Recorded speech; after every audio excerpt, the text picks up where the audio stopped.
That's the legacy of nitrogen. The dead zone in the Gulf of Mexico isn't likely to shrink anytime soon, and could even persist for decades according to a new study. Dead zones are low oxygen areas in bodies of water that are harmful to marine life and can lead to massive algal blooms. The hypoxic zones are fed by nitrogen fertilizer, which flows through waterways across America's Corn Belt and into the Gulf of Mexico. The Gulf Hypoxia Action Plan currently calls for a reduction in nitrogen runoffs in order to shrink the dead zone from 5,000 to 1,950 square kilometers by 2035. Legacy nitrogen that has been accumulating underground and in the groundwater also feeds into the Gulf. Even if strict measures were to fully stem annual runoffs, it could take more than 30 years for the legacy nitrogen to clear up and for the Gulf to recover. Improving water quality in the Gulf of Mexico requires certain changes in agricultural practices. More careful application of fertilizers, reduced tillage, and cultivating plants that can stop chemicals from leaching into water are just some methods that can curb nitrogen pollution. Killing the environment. Oh, humans, what have we done? Despite having a population of no people, one of the most isolated and inaccessible islands on the planet is covered in our garbage. Henderson Island is a remote atoll located on the western edge of a circular system of ocean currents known as the South Pacific Gyre.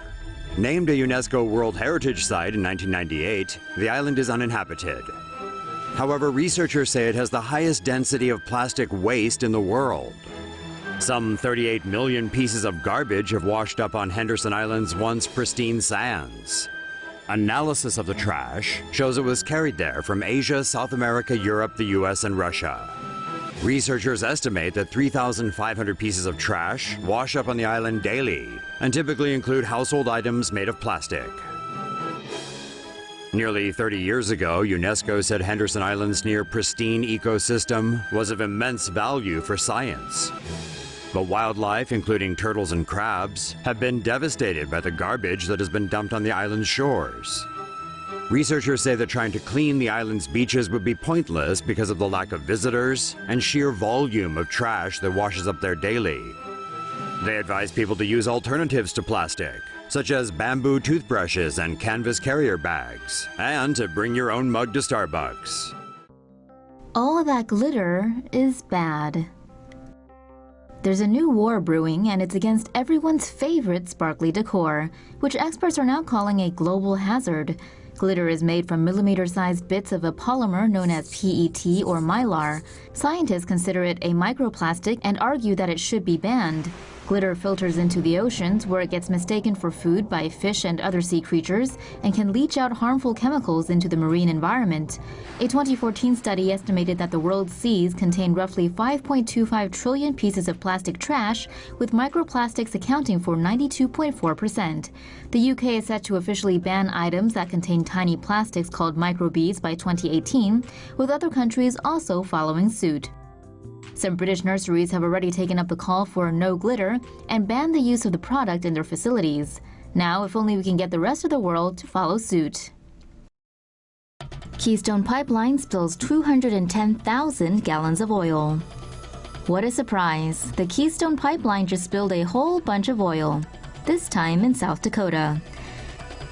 The Keystone Pipeline runs from Hardisty, Alberta to Cushing, Oklahoma and Wood River, Pacoda, Illinois.